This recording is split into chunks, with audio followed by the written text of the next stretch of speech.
I frequently sit here and think about the way things are going and what could be done to make things more impactful. And to be quite honest, I've been sickened by the recent performance of the secular community.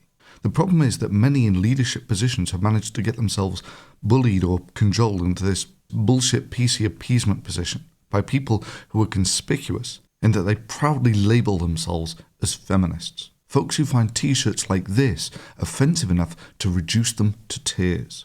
Folks who think that the abusive use of copyright law to stifle free speech is a valid tactic.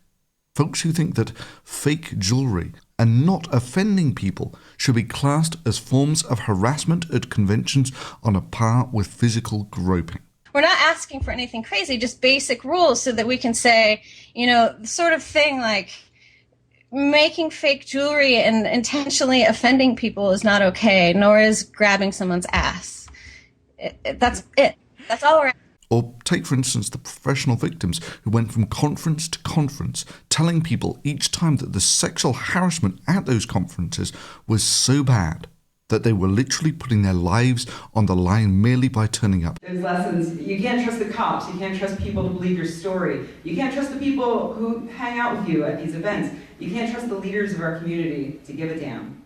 That it was so dangerous that they had to go around in pairs. So at the conference, all of the skeptic writers who were there instituted a buddy system in which we always traveled together or with a male escort, and especially when returning to hotel rooms late at night. Even though, of course, the sexual harassment was so bad that all these poor defenseless women might not even have known they were being sexually harassed unless there was a feminist organisation there that could educate them about just what a horrific social injustice this harassment that they weren't even aware of was. I want to read one first. It says, I've hung around with atheists and skeptics, and I've never encountered this problem, that being sexism or misogyny. His name is Rick, obviously. I suspect he's flat-chested. That's, Well, but it's important to remember that there are also women who have hung out in these communities who have never experienced, who would say that they've never experienced sexism. And that's not to say that I'm implying that they're lying. More that I think that there are a lot of things that are part of a misogynist culture or milieu that would go by unnoticed by most women. They went unnoticed by me for most of my 20s. Or those who suggest with a straight face that there is actually an active debate in the secular community at the moment as to whether women are fuck toys and eye candy for privileged white men or are equal colleagues. Yep, apparently the debate is taking place online in exactly those binary terms with no other positions available. You see, P.Z. Myers said so. Right now, for instance, the internet community of atheists is racked with these paroxysms of argument over, of all things, the status of women. We're trying to decide whether women are eye candy and fuck toys for the privileged white men, or whether we're colleagues together in this movement. And I would have said some time ago, oh, that's easy, that's settled. We know what the answer is there, right? They're equal partners in this effort. But surprisingly, that debate is going on the internet right now. Look, I don't know whose bright idea it was to get these guys to talk critical thinking type conferences, but what he's saying here is so outrageously detached from reality. That debate is going on the internet right now. I guess misogyny is not the sole prerogative of Christian and Islamic fundamentalists.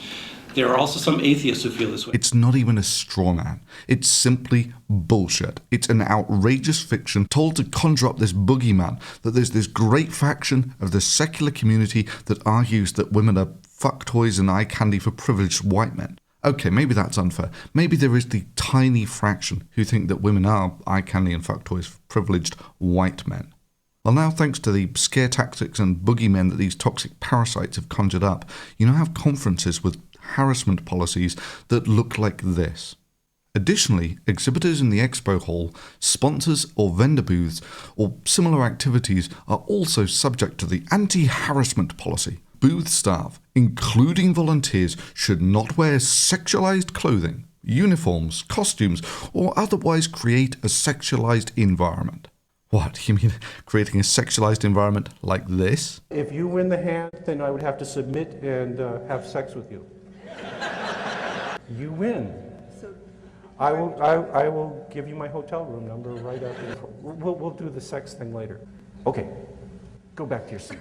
No, take the cards with you. I got to call you back for the sex part later. Or maybe like this. Yeah, that's right. The harassment policy is now venturing into telling people what they can and cannot wear at conferences. Sorry, girls. Dresses, jewelry, makeup, that's creating a sexualized environment that promotes gender stereotypes. Gender traitors and sister punishers diminishing and minimizing the experience that their fellow women have suffered at the hands of the patriarchy.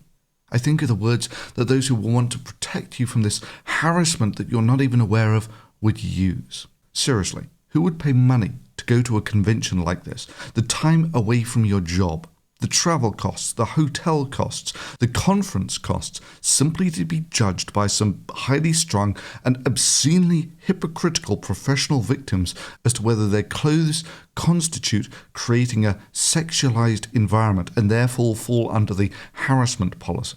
But the poisoning doesn't end there.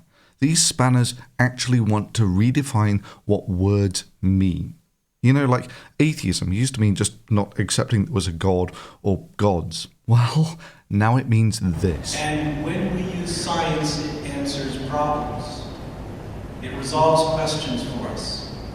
We should do more of that, I think. So, I propose this, that, atheism is the radical notion that we should live our lives by the principles of reason and evidence. That is, by science. And, of course, those rational goals are phrased in exactly this same radical notion language that constitutes the false strawman dichotomy that lies at the heart of his feminist dogma. And sure, let Muppets like this have their way.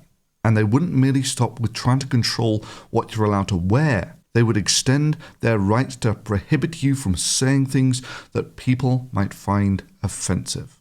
Your right to do something ends the second that what it is you're doing hurts somebody else. It's the original phrasing is you can wave your arms around, but that right stops when you hit somebody in the nose.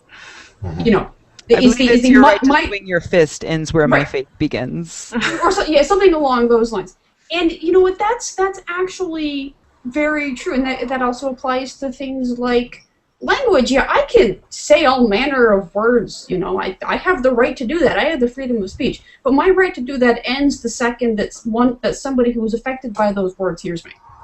I'm not sure Brockman's out of the woods yet. There are a lot of religious watchdog groups out there, keeping the world safe from the horror of free expression. For my part, I've watched with despair as these ultra-PC professional victims have slowly dripped poison into what used to be a vibrant and exciting conference scene, such that I really want nothing to do with it. Hell, I've been pining back to the happier days when I actually knew who none of these people were. Look, let me make it simple. I just got back from an experiment where I was surrounded everywhere by sane, competent, rational, able, capable, and intelligent people. And then you come back to the secular community, where you have people like Melody Hensley, that's the executive director of the Center for Inquiry DC, going creationist style, ban happy on people who haven't even mentioned her name yet, because they might say something bad about her someday, and starting flagging campaigns against videos critical of her. Oh, and would you believe it, she labels herself as a feminist too. It's just sickening to see someone from the Center for Inquiry embrace with such relish these silencing tactics, which we've seen creationists use here on YouTube for years to protect their bullshit arguments from criticism. I mean, really, an executive director from the Center for Inquiry running a flagging campaign. Shit, these people would give Scientology a run for their money. Thankfully, these PC bullies really cannot get much purchase on the open forum of free speech. That is, on YouTube, these thin-skinned whiners are an utter non-event. I don't have a major presence on YouTube. They're like creationists. Their ideas just cannot compete on an open and fair playing field, and they know it. Stating things like, the comments at YouTube are a cesspit. They really are. Indeed, they have to resort to these creationist and pseudoscientist tactics of disabling ratings and comments. Seriously, those who organize the conference scene, get a grip. You do not have to appease the request of every PC whiner. The secular community can achieve great things, but it will never achieve anything while it has poison like this being dripped into its heart.